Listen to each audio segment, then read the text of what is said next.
এ রায়ে সন্তুষ্ট নয় আমি।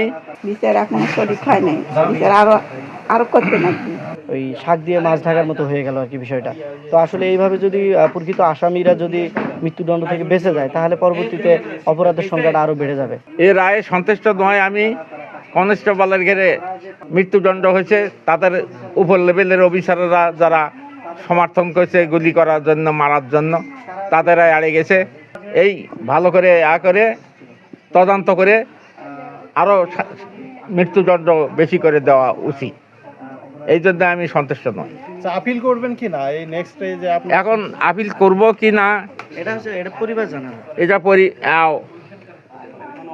আমার ছেলেরা আলে তার সাথে পরামর্শ করে কি করা যাবে সেটা তখন করা। হত্যার বিশেষ চাই, আর দুই জনের কারণ দিলি আরো দিবের ইচ্ছা সরকার দেয়নি নাকি, আমার এই কাছে সরকারের দাবি।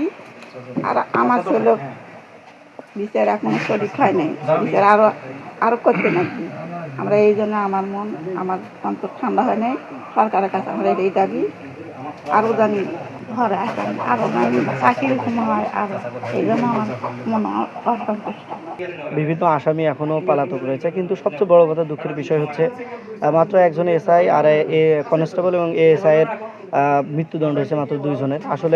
আসলে আরও আসামির মৃত্যুদণ্ড হওয়া উচিত ছিল। বিজ্ঞ আদালত কেন এই মাত্র 2 জন আসামিকে ফাঁসি দিয়েই ওই শাক দিয়ে মাছ ঢাকার মতো হয়ে গেল আর কি বিষয়টা।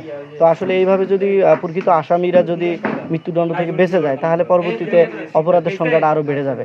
তো আবু সাঈদের পরিবার এবং বিজ্ঞ আদালত এবং সরকার তাদের সাথে পরামর্শ করে যদি কোনো পরামর্শ যদি আরও দরকার থাকে, আপিল করার দরকার থাকে, তাহলে পরবর্তীতে জানিয়ে দেওয়া হবে।